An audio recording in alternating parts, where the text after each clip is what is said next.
The Lion King was first released as Hamlet in 1609, whereupon it became a fixture of pretty much every English schoolchild's education from that point on. Not me, I got lumbered with the Scottish play. 400 years later, the Disney Corporation got their grubby mitts on it and, allegedly without borrowing from or even hearing of Kimber the White Lion, released a film which even today sits very comfortably inside IMDb's top 250 films of all time at number 44. This is despite its lead character being voiced by Matthew Broderick. That's a lot of fish.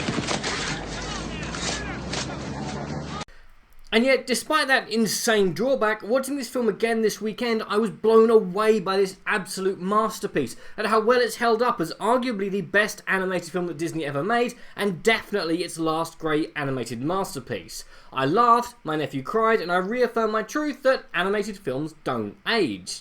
Now it's time to take that masterpiece and, with the life-changing revelation that if you rewind a certain scene, Mufasa gets up and everything is right with the world, we're going to take it, put it in a box, and never reference it again for the duration of this review, because you don't need me to tell you to go to see The Lion King. And comparing that to the 2019 version is like comparing a 5-star restaurant to the dinner I served last night. Both count as food, but you and I both know which one you'd come back to again. Mine. My cocktails are out of this world. And look, let's get one thing straight. This film is the best looking CGI film I think I've ever seen. Apparently the director included a single live action scene to see if anyone could spot it, and I certainly couldn't. This film genuinely looks like they flew to Africa, trained a bunch of animals to act, and then just let the cameras roll. I'm certain that one day it's going to look as fake as a £7 note, but I spent half the film just marvelling at the way it looks. Which is both the main strength and weakness of this film, because otherwise there's not much else to talk about. It's The Lion King. 985%. Hang on a second, script guy. Is this a real statistic? It seems a bit low.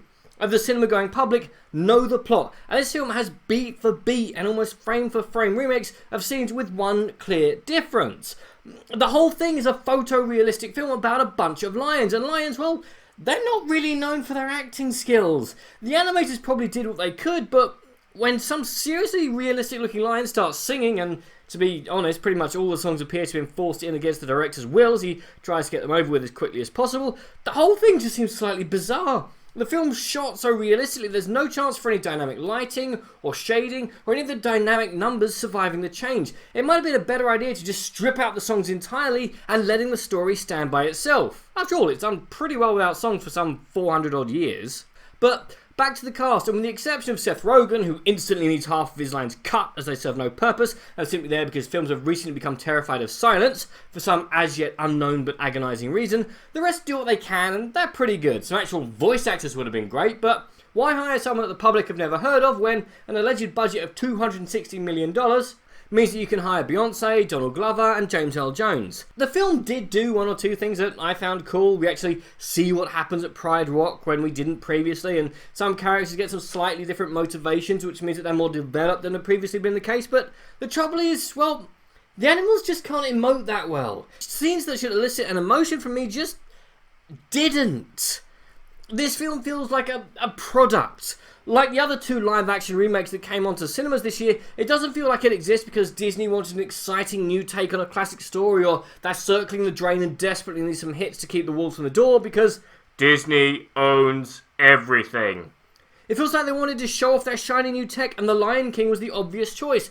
The trouble is CGI is cold and uninvolving. The animals look so realistic that I felt like I was watching some kind of demented documentary, but if I want to watch a documentary about lions or the Serengeti, then I've got BBC documentaries for days about this very topic.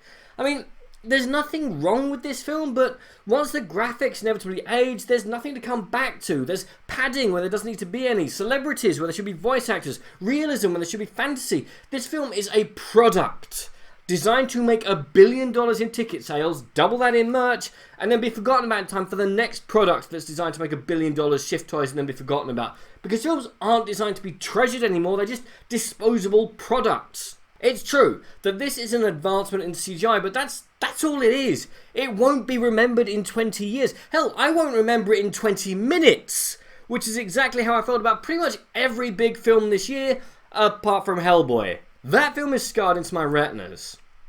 Oh well, at least it's the worst Cats-related film I'll see all year.